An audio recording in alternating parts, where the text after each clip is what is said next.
Olá, shalom para você, muita paz para você e toda a sua família.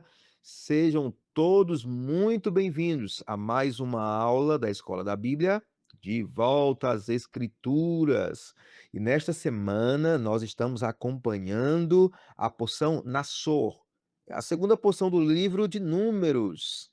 E esta porção está voltada para três referências: Números 4:21 até o capítulo 7:89, Juízes 3:2 até o 25 e Lucas, já no Novo Testamento, Lucas 13:1 até 14:35. Então, mais uma vez, sejam todos muito bem-vindos. Para nós é um motivo de muita alegria ter a sua presença e saber que você está acompanhando aí, onde quer que você esteja. Pode ser na sua casa, pode ser com o seu fone ligado, em algum lugar, no trabalho, na academia, não sei. Mas você é muito bem-vindo. Vamos nós. Essa porção, ela tem um significado levanta ou faz o censo. À primeira vista, parece que esta porção ela está tratando apenas de organização e uma contagem de pessoas. Mas quando a gente olha com atenção, nós percebemos que Deus está ensinando algo muito maior. Ele está formando um povo santo, um povo organizado, preparado para viver em sua presença. Agora a gente não pode esquecer de um detalhe muito importante. Deus conhece cada pessoa do seu povo. Nós não podemos nos esconder em um grupo, né, em um batalhão, em uma aglomerado de pessoas, a multidão. Não, Deus conhece cada pessoa do seu povo. E essa porção continua nessa organização. E essa organização, ela se inicia no capítulo anterior. Mas nesse momento, Deus distribui a responsabilidade aos levitas. Cada família recebe uma missão. Os filhos de Gerson, os filhos de Merari, os filhos de Coate, cada um transportaria uma parte diferente do tabernáculo. Pode ser as cortinas, a estrutura, os utensílios, ninguém fazia tudo, isso é verdade. Mas todos eram indispensáveis. Isso revela um princípio que permanece até hoje. No reino de Deus, não existe serviço pequeno, existe fidelidade. Assim como um corpo possui muitos membros, a igreja cresce quando cada discípulo cumpre a sua missão que Deus lhe confiou. Então a gente viu isso nessa porção desta semana. O que também a gente pode guardar para nós desta porção é que a santidade envolve os nossos relacionamentos. No capítulo 5 da nossa leitura essa semana, nós encontramos diversas instruções sobre pureza, sobre restituição e sobre fidelidade. À primeira vista, parece assuntos diferentes, mas todos possuem a mesma finalidade: preservar a santidade do povo. Deus não estava interessado apenas em rituais. Ele desejava um povo íntegro, um povo que tratasse corretamente o próximo. Porque não se pode tratar de comunhão ou existir comunhão verdadeira com Deus sem honestidade nas relações humanas.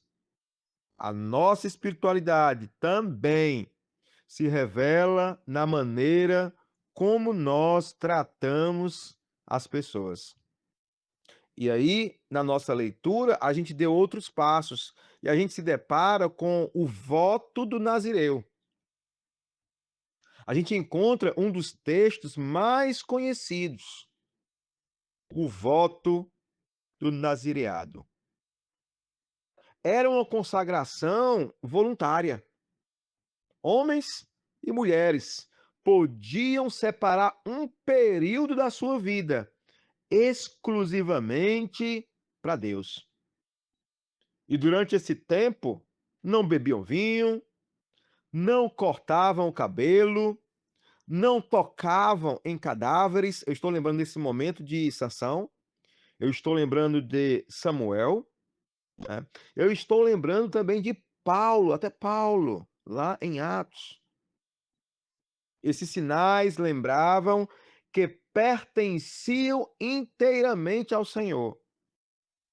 Hoje nós não somos chamados ao voto do nazireado, mas nós continuamos sendo chamados a viver uma vida separada para Deus. Como o próprio Pedro escreve: sede santos, porque eu sou santo. Isso é muito importante.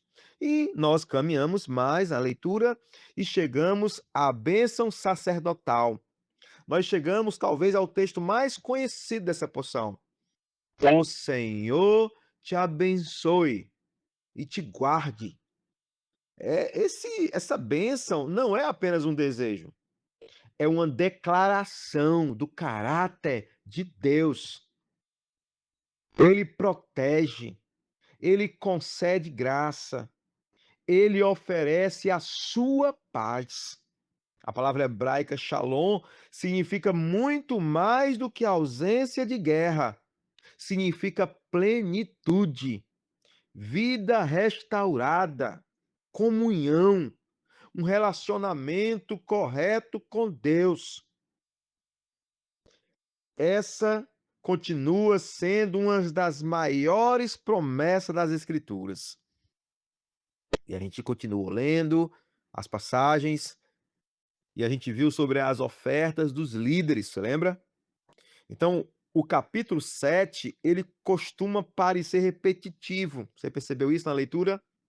12 líderes apresentam naquele momento exatamente a mesma oferta. E Deus registra todas elas. Por quê? Porque Deus conhece cada servo individualmente. Você sabia disso?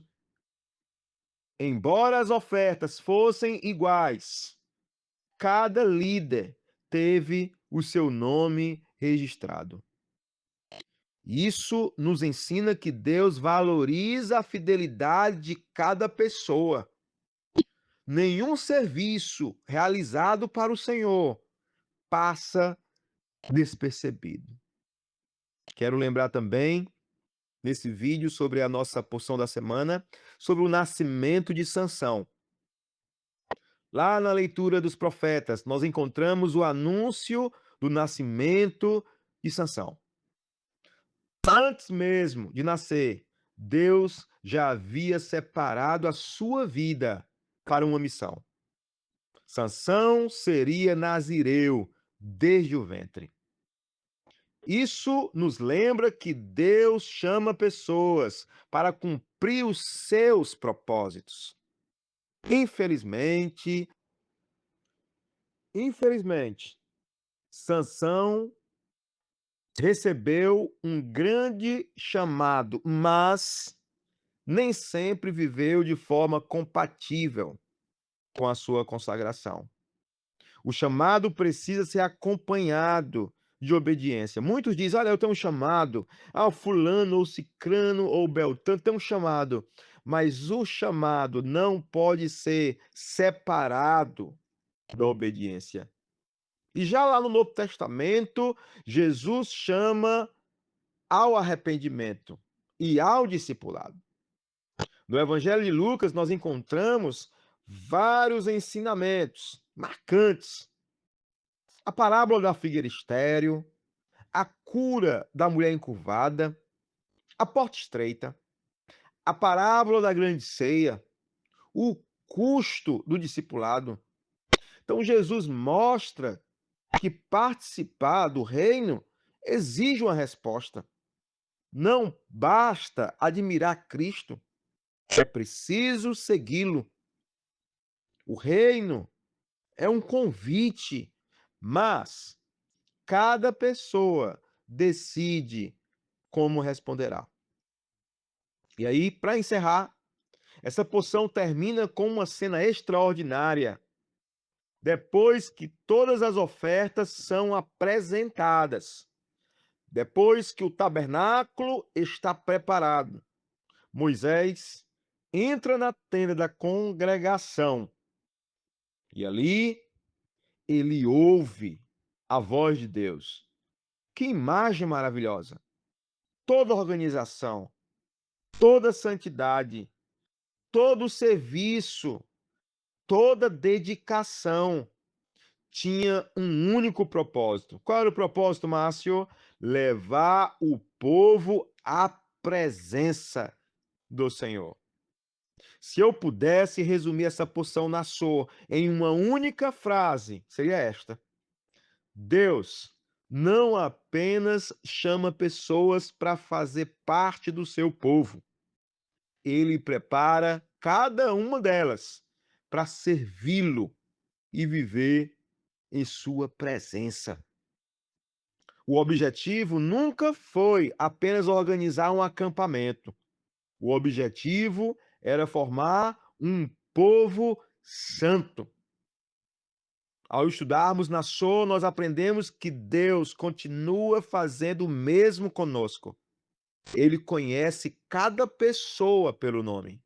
Ele distribui responsabilidades, chama a santidade, concede sua bênção, recebe o nosso serviço e continua falando com aqueles que desejam viver em sua presença. Que nós possamos responder ao chamado do Senhor com muita fidelidade, servindo com alegria e colocando os nossos dons à disposição do reino. Meu querido e minha querida, shalom para você. Até a próxima porção da Escola da Bíblia, de volta às Escrituras.